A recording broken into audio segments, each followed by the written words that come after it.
When seeking to refute reported UFO encounters, skeptics will often highlight a lack of physical evidence as a means of undermining the witness testimony. But how do you debunk such a tale when it resulted in the death and mutilation of one of the people who were involved? This week, we examine the strange death of Jonathan Lovett. The White Sands Missile Range is the largest military testing site in the United States, situated in southern New Mexico. It was established in the early 1940s, and has steadily expanded over time to cover an area of over 3,200 square miles, sprawling across the borders of 5 separate counties. During the Second World War, it played an integral role in the development of America's early nuclear weapons program. And in July 1945, it was the site of the world's first live nuclear bomb test. In addition to its association with atomic weapons testing, the site was also the main location for America's post-war rocket technology experiments. As the fighting in mainland Europe came to its bloody and inevitable conclusion, captured German scientists and V-2 missile components were shipped directly back to White Sands as part of the secretive Project Paperclip.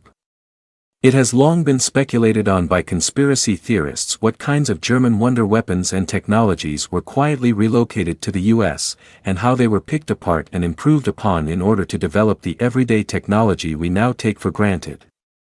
These suppositions about the work which has taken place at the White Sands facility are further strengthened by the unusually high number of UFO sightings in the region. New Mexico boasts one of the highest concentrations of reported UFO cases in the United States, including the notorious Roswell incident of 1947, as well as the Socorro encounter in 1964. United States Air Force bases in the area have also been no stranger to these sightings, with a number of UFO incidents having been reported in and around the Kirkland Air Force Base in Albuquerque and White Sands itself. During the 1950s, observers of the missile tests conducted at the facility would regularly report strange objects in the skies nearby. Tracking the progress of the weapons as they had been launched, this in turn led to further speculation that the technology being applied to the testing was not solely the result of including German scientists in the missile program, but that they had also incorporated science and technology that had been recovered from the Roswell crash site. The high levels of security and the apparent clandestine involvement of the CIA has only served to further fuel these conspiracy theories. One case in particular, which was leaked to the public in the early 1960s, has done nothing to assuage the somewhat supernatural undertones associated with the region. One chilly morning in March of 1956. A search party consisting of 2 airmen was dispatched to the field situated south of the main White Sands testing area in order to locate any debris that might have fallen from a missile test carried out the previous evening. The men in question were Major William Cunningham and Sergeant Jonathan Lovett, both of whom were attached to the Air Force Missile Command, stationed at Holloman Air Force Base in nearby Alamogordo. The 2 men arrived at the location at approximately 0300 hours. Dismounting from their jeep and with flashlights in hand, they trudged wearily into their designated search zone. It was a task they had both performed many times before, resulting in degrees of success and tedium. After a couple of minutes of pacing alongside each other, the 2 men then separated, with Cunningham continuing to walk in a straight line, whilst Lovett disappeared over the crest of a nearby sand dune. The sergeant had not indicated to Cunningham where he was going, and his superior assumed it was most likely a call of nature. But when Lovett had still not returned several minutes later, Cunningham stopped what he was doing and started to retrace his steps back to where the 2 men had separated. It was at this point that he heard something that would chill him to the bone, as the high-pitched scream of his subordinate suddenly pierced the night air. It was a cry of pure anguish, which reverberated out into the dark and empty fields which surrounded him. Fully aware that Lovett must have been in trouble, and assuming it was the of a snake bite or some other form of animal attack, Cunningham sprinted over the top of the sand dune, only to be met with an unbelievable sight. About 30 feet from where he stood, reflected in the dim beam of the flashlight gripped tightly in his right hand, Cunningham could see a mysterious metallic disc hovering approximately 15 to 20 feet above the ground. It was completely silent, and resembled no vehicle or piece of military hardware that the Major had ever seen before. Something was moving around at the base of the object, writhing and flexing back and forth like a snake.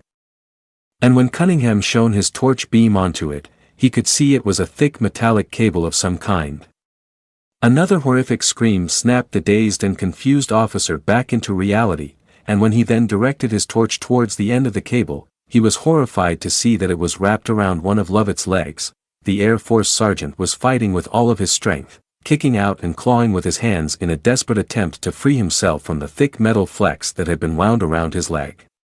But his efforts seemed futile, and as Cunningham looked on in growing horror, the cable retracted at some speed, dragging the hapless airman along the rocky ground. And then up towards the base of the disc. Frozen to the spot in terror, Cunningham watched helplessly as Lovett was inexorably pulled up into the base of the hovering craft. The sergeant's eyes met his for a second, wild and desperately pleading for help, before he disappeared from sight.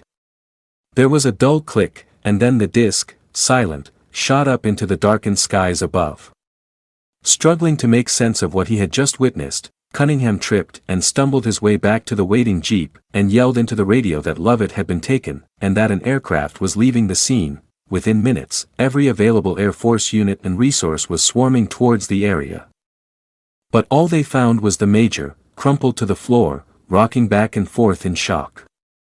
Of Jonathan Lovett, there was no sign.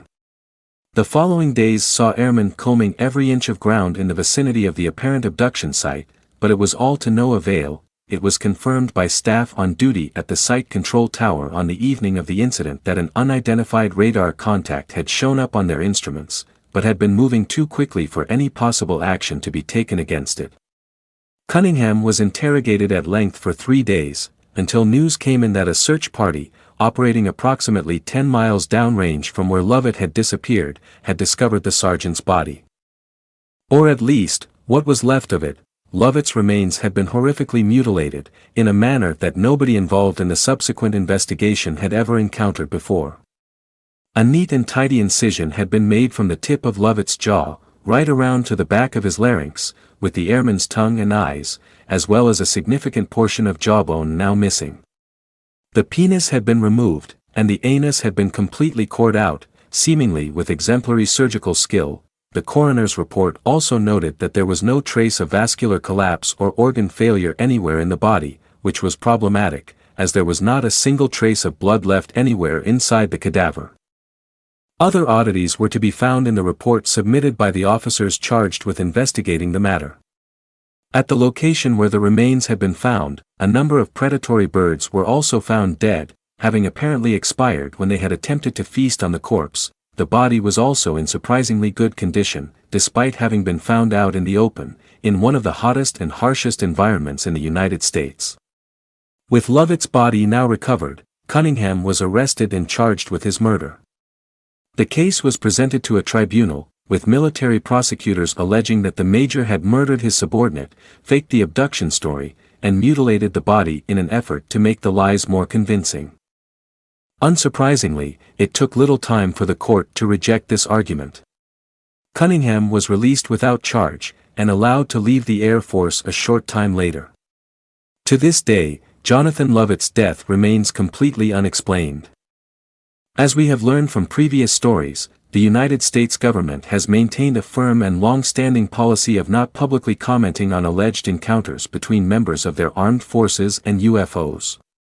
From the mysterious Foo Fighters experienced by panicked bomber crews over mainland Europe during World War II, to the terrifying sightings at Rendlesham Forest in the 1980s, time and again, the Pentagon refuses to be drawn into speculation about the existence of extraterrestrial life.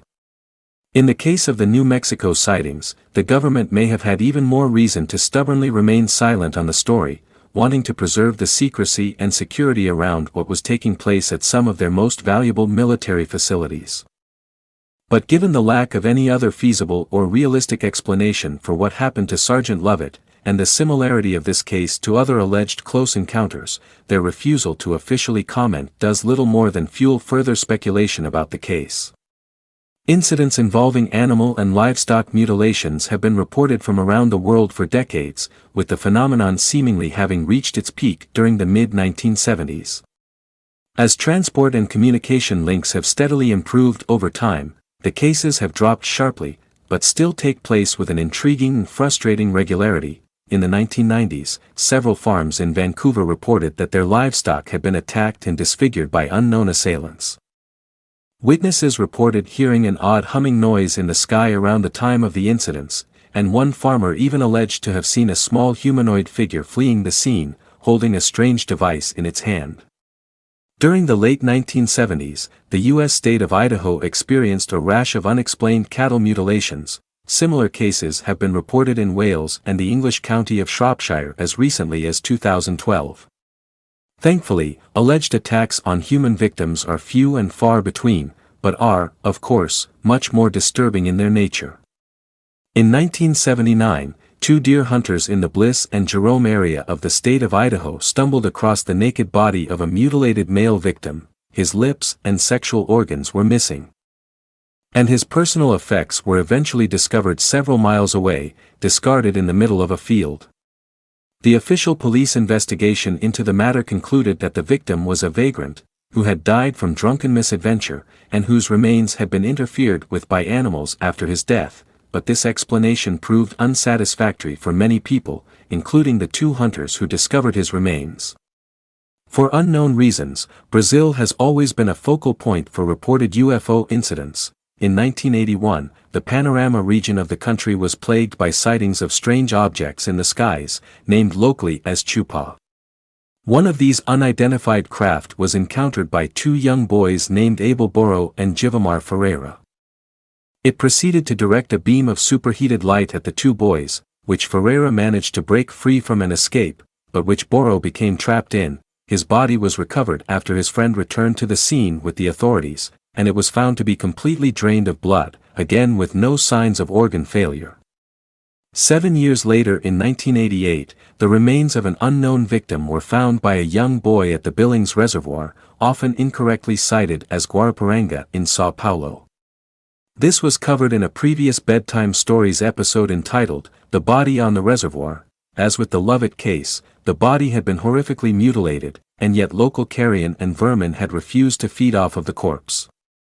A number of incisions had been made using advanced techniques and tools, which baffled investigators.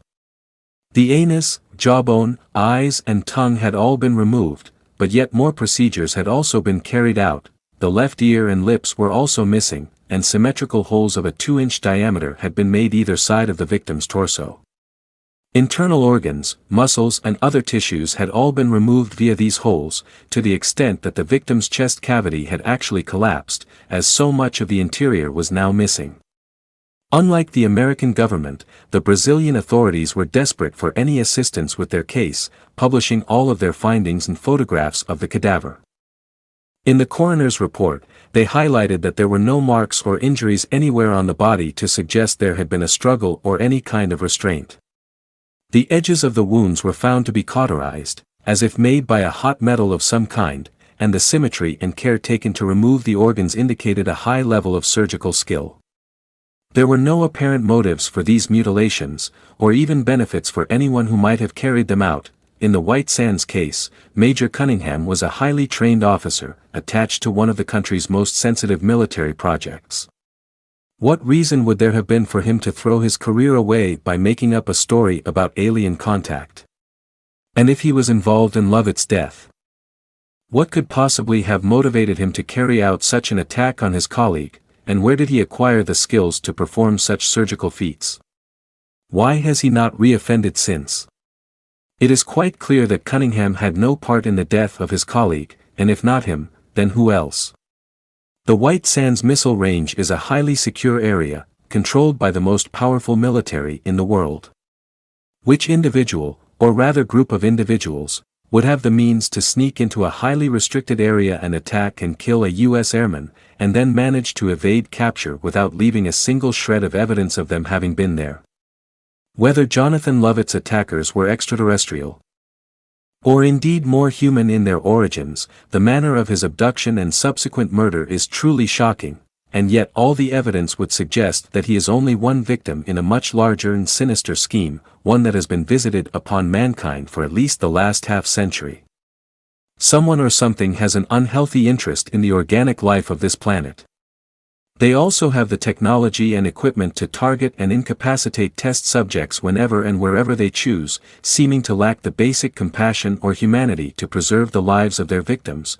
We share Jonathan Lovett's story in the hope that it will continue to provoke questions and debate about incidents and occurrences that our governments are well aware of, but seemingly do little to address.